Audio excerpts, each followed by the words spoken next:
안녕하세요. 요즘 하루가 다르게 자라는 딸을 보는 재미로 사는 40줄에 접어든 아저씨입니다. 저에게는 사랑스러운 딸과 아내가 있는데요. 마음씨 고운 아내를 닮았는지 제 딸도 그런 아내를 쏙 빼닮아 육아 전쟁이라는 말이 뭔지도 모르고 살고 있습니다. 아내와 저는 조금 늦은 나이에 만나 결혼을 했는데요. 아내를 처음 만난 건 보육원 봉사에서입니다. 처음 아내를 보았을 때 아이들에게 환히 웃어주는 모습을 보고 첫눈에 반했었죠. 하지만 워낙에 내성적인 성격이라 먼저 다가가지 못하고 있었습니다. 그런데 어느 날 보육원 창구에서 물건을 정리하고 있었는데 아이들이 장난을 친다고 밖에서 문을 잠가버려서 그곳에 갇힌 적이 있었어요. 그렇게 1시간이 넘도록 갇혀 있었는데 밖에서 나는 인기척에 문을 열어달라고 소리를 지르자 황급하게 문을 열어준 사람이 바로 제 아내였습니다. 아내도 어리둥절하여 어쩌다 창고에 갇힌 거냐며 저를 걱정해 주었고 늘 아이들에게 화 한 번 내지 않고 웃어주던 분이 처음으로 단호하게 아이들을 꾸짖는 모습을 보며 한 번 더 반해버렸습니다. 아내는 그 보육원에서 자라 성인이 되고 다른 직장을 다니면서도 주말이면 본가에 돌아오는 기분으로 보육원으로 와서 일손도 도우며 시간을 보낸다고 하더라고요. 저를 창고에서 구해준 이후로 보육원에서 만나면 인사도 하고 가볍게 이야기도 나눌 정도로 가까워졌습니다.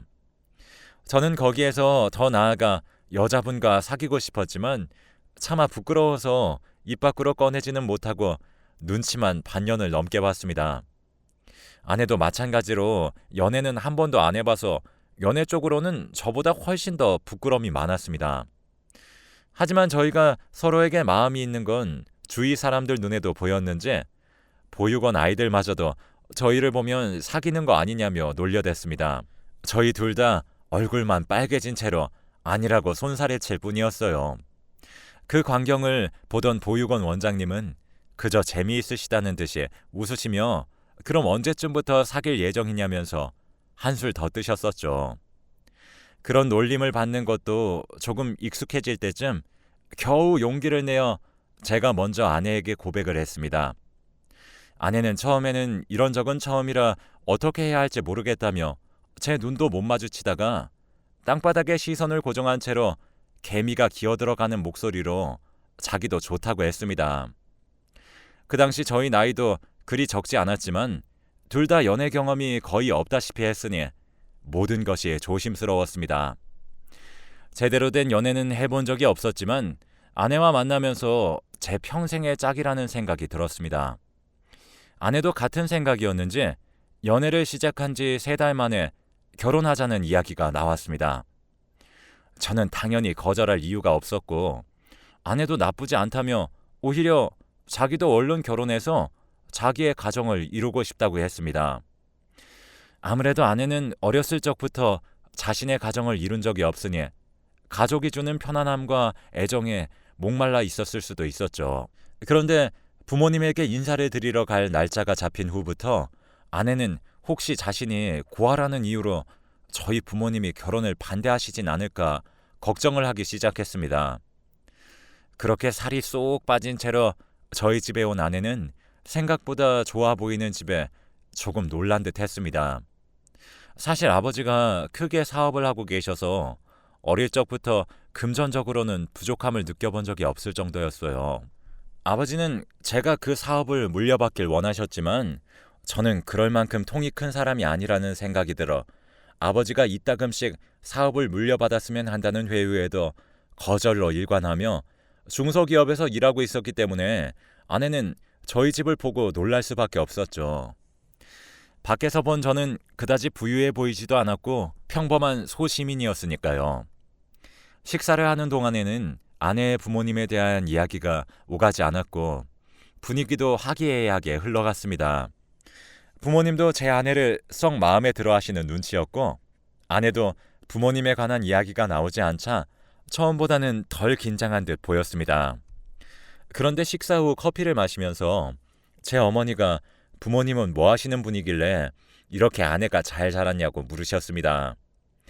아내는 그 질문에 얼어붙어 버렸고 눈치를 보며 사실은 저와 만난 그 보육원에서 자란 고아라며 자기의 부모님은 그 보육원 원장님이나 다름없다고 대답했습니다. 그러자 그때까지의 분위기는 온데간데 없이 싸하게 얼어붙는 것을 느꼈습니다. 아버지는 그나마 전과의 표정과 변화 없이 그러냐며 그래도 올곧게 자란 것 같으니 그걸로 되었다며 화제를 돌리셨습니다. 어머니는 표정이 싸하게 굳은 채셨지만요. 아내가 돌아가고 그날 저녁에는 오랜만에 집이 시끄러워졌습니다. 아버지는 아내가 부모님이 안 계신 건 상관없다고 하셨지만 어머니는 계속 그래도 우리 집안이 어떤 집안인데 근본도 모르는 애를 들일 수는 없다며 아버지를 설득하셨습니다. 중간중간에 저에게 어디서 저런 애를 데려온 거냐며 타박하는 것도 잊지 않으셨어요. 그래도 나중에 사업을 생각하면 도움이 되는 사람을 아내로 맞아야 하지 않겠냐면서요. 저는 그런 소리 하지 말라면서 저에게 과분한 사람이라고 몇 번을 말했지만 어머니는 이미 제 이야기를 들을 생각이 없어 보이셨습니다. 아버지도 부모님이 안 계신 건 중요하지 않다고 말씀은 하셨지만 썩 마음에 들지도 않아 하시는 눈치셨어요. 그 후로 아내를 다시 데려오라는 말도 결혼을 허락한다는 말씀도 하지 않으신 채로 한 달이 흐지부지 지났습니다. 그러던 어느 날 갑자기 아버지가 저를 서재로 부르셨어요. 그러더니 다시 한번 제 아내를 만나보겠다고 데려오라고 하셨습니다. 지금까지 한 번 안 된다고 하시면 늘 그 결정을 바꾸신 적이 없으셨던 분이 마음을 돌리신 것 같아 조금 놀라서 되물었더니 제 아내가 자란 보육원을 통해서 아내가 어떻게 자랐는지 어떤 사람인지 여기저기 알아보셨더라고요.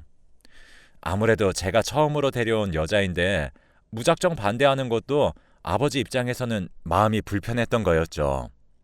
이리저리 들리는 이야기들이 다 좋은 이야기뿐이니 아버지도 한 번쯤은 더 만나보고 판단하자 생각하셨던 것이었습니다. 이 소식을 아내에게 전하자 아내는 안도의 한숨을 내쉬었습니다. 그리고 다시 아내를 만났을 때 아버지도 아내의 배경보다 그 자체만으로만 보려 노력하시는 것이 눈에 보였습니다.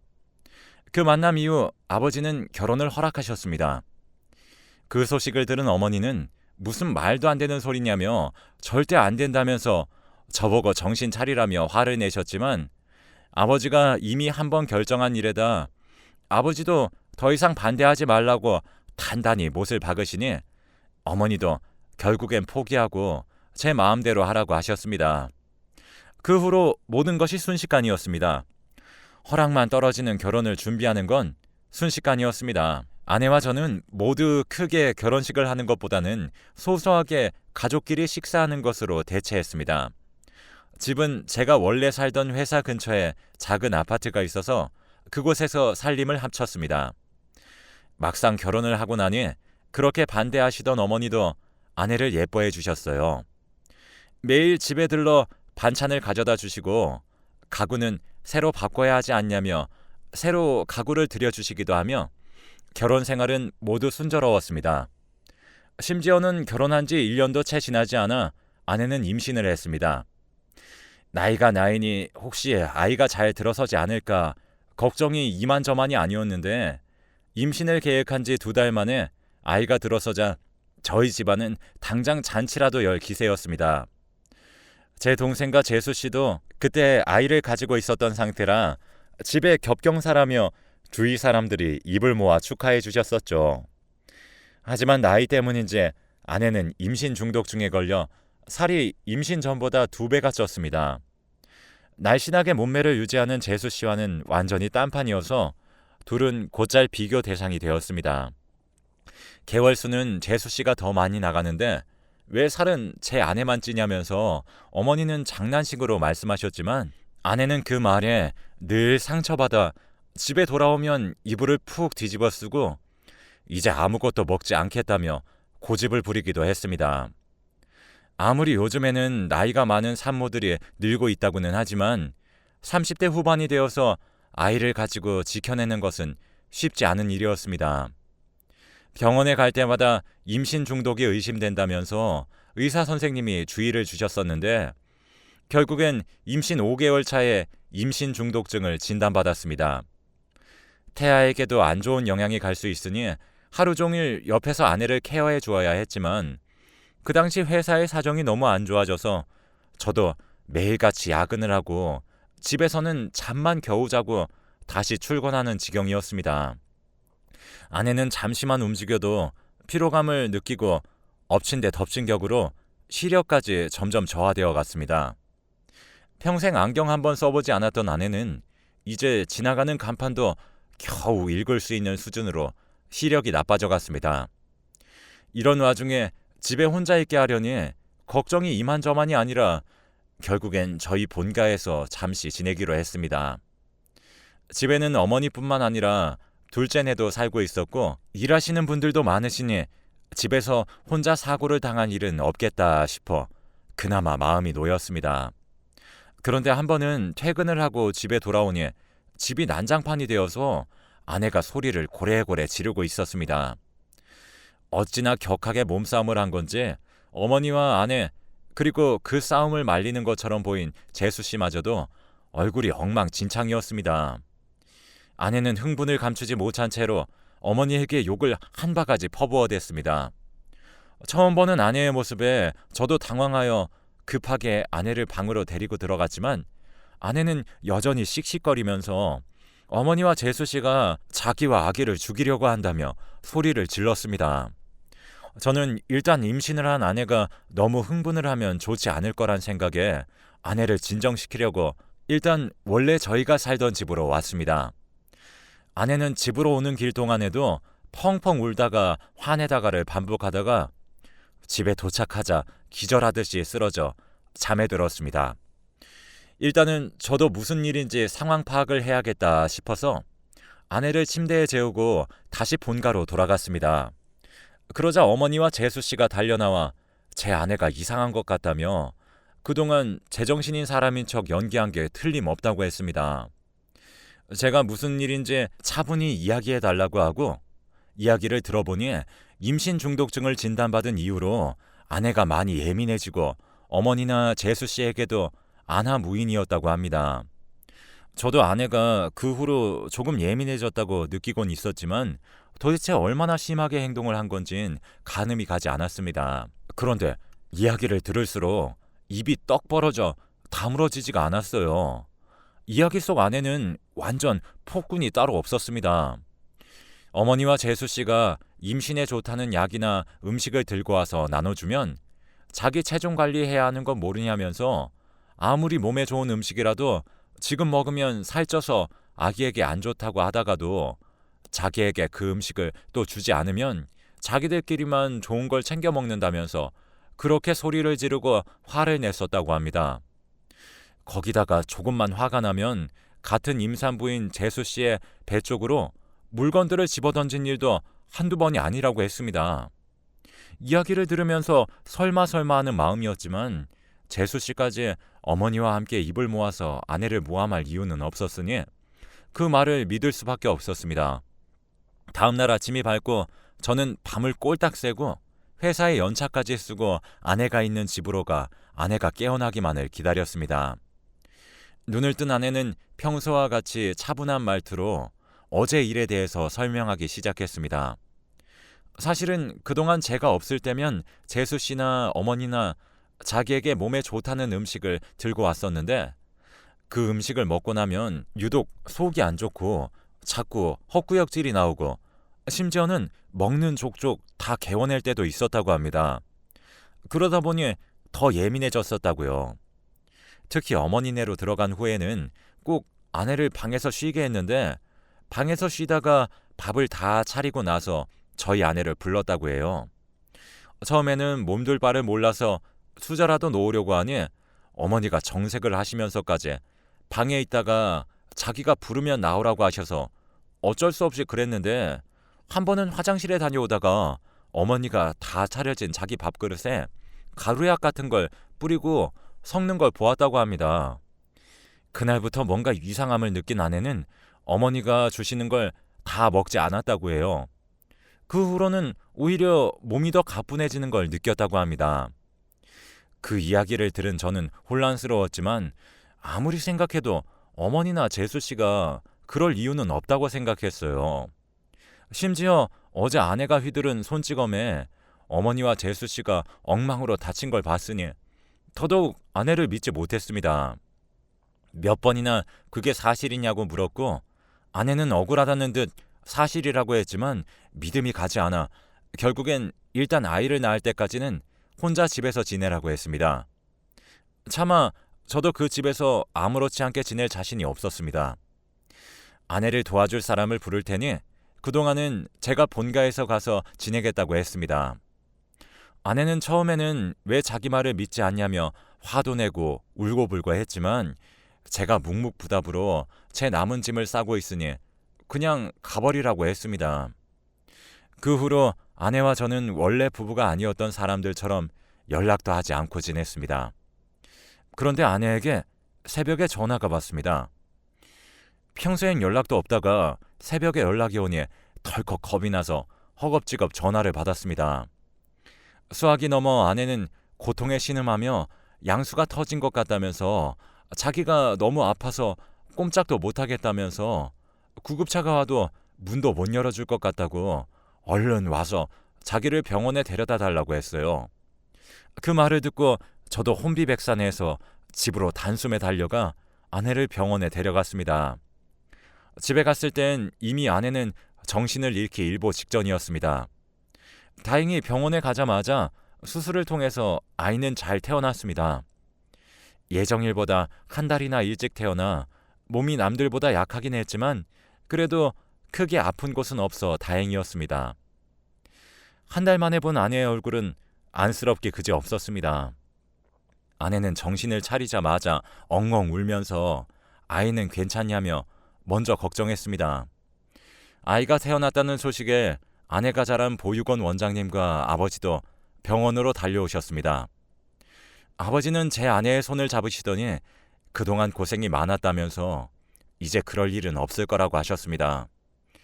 제가 무슨 말인가 싶어 아버지를 보자 아버지는 제게 호통을 치시며 하나뿐인 아내도 제대로 지키지 못하는 녀석에 아이라고는 어떻게 키워내겠냐며 저에게 가장의 자격이 없다고 하셨습니다.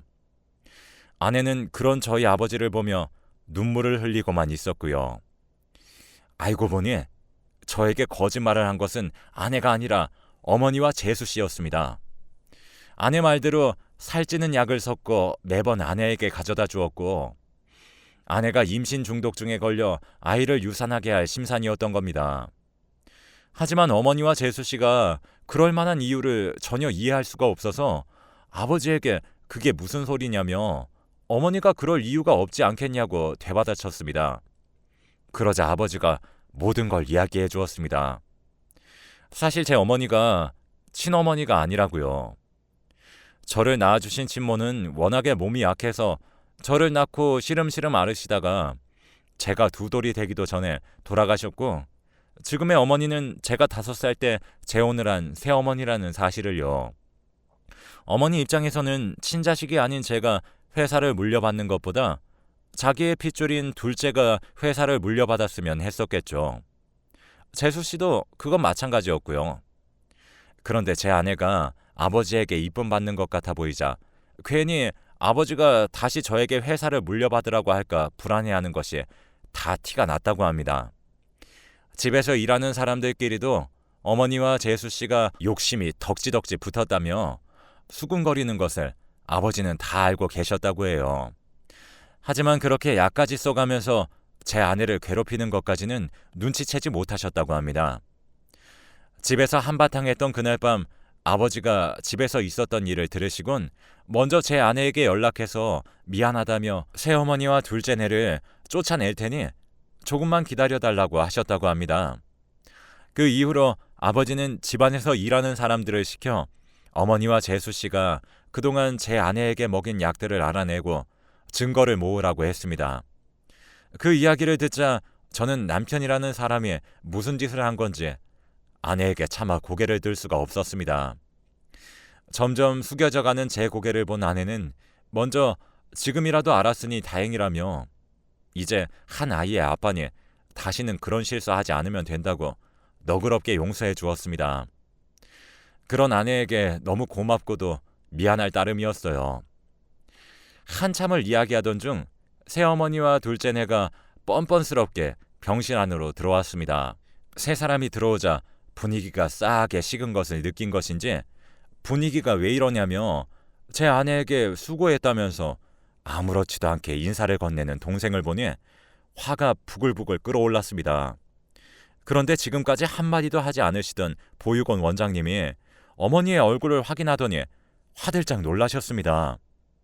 어머니는 시선을 느끼고 고개를 돌리다가 원장님과 눈이 마주친 후 그 자리에서 얼어붙었습니다. 먼저 입을 뗀 것은 원장님이었습니다. 혹시 30년 전에 자기를 만난 적 있지 않냐면서요.